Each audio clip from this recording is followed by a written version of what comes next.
play. They have done that, but Republicans continue to take efforts. I think it was vote number 38 or so now to see what they can do to keep Obamacare from coming into play. Congresswoman Schakowsky back with me. And so, Congresswoman, as I was saying before we lost you, it seems as though it's deja vu all over again. The president, 2 years later, still having to come out. No, really, this is a good thing. You know, this is a law of land, and how exciting is it that on January 1st, no one in the United States of America will have to worry about having had a pre-existing condition. No woman is going to have to worry that she's going to pay 48% more for health care than men did. That kind of gender discrimination is gone. Already, we have over 200,000 individuals just in my district who have health insurance that covers preventive services without any co-pays or deductibles. 250,000 individuals in my district alone, the 9th district, now have insurance that can't place lifetime limits on their coverage. And Congresswoman, so everybody does agree that's good stuff. It seems to be the gripe is it's going to be more expensive than everybody thought. In fact, and maybe you can clarify for us, I'm guessing that's one of the reasons the employer provision's been held off for a year. Are we expecting this simply to cost more than we expect? Actually, the numbers are coming in much lower than expected. In New York, they just announced that the rates that have been proposed by the insurance companies there are on average 50% less than people are paying now and far less than had been expected.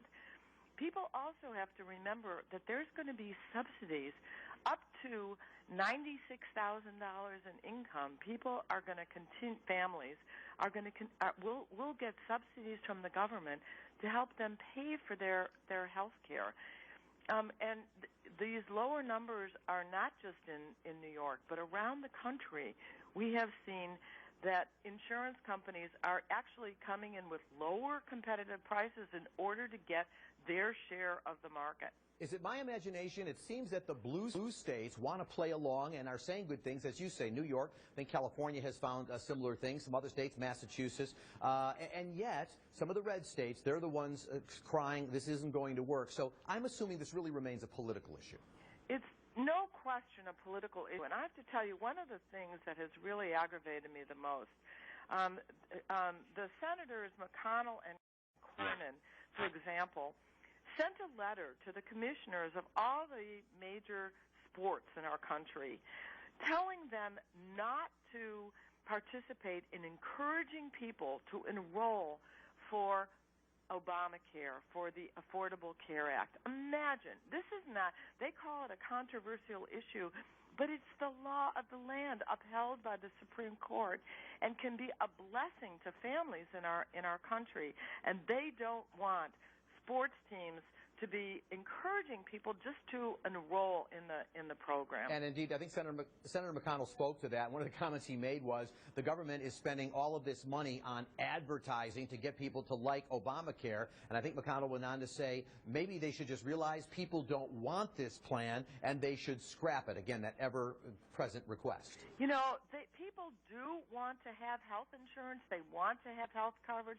They have spent millions of dollars, along with their allies, to make a bad name for Obamacare when all it really means is better health care for all Americans. And so, you know, that they shouldn't advertise for something that should be scrapped. This is going to happen. October 1st begins enrollment. I want to encourage people to go to healthcare.gov. The AARP is going to have a website. There's a lot of places right now, healthcare.gov, to find out what this really is going to mean for them and their families and their small businesses. Do you have any concern? You know, before you were on the show, Craig Garthwaite from Kellogg School of Management was here. They've just done a study which suggests that because health care will be affordable, many people may quit their jobs. People who really want to retire early or just get out and are only keeping their jobs for the health care. Is that a good thing, a bad thing, or doesn't really matter? Well, with the kind of unemployment that we have right now, having people be able finally to retire, I think could be a very good thing.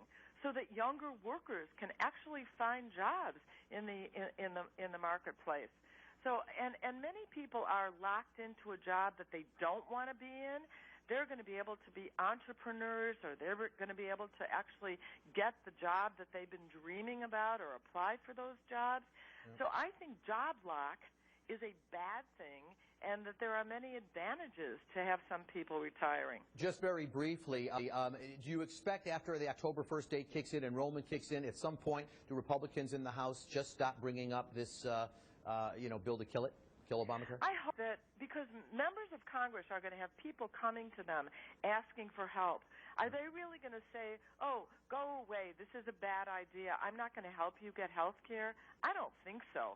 So I think you're going to see members of Congress who are finding that their own constituents are finally having the health care that they've been needing for their whole lives.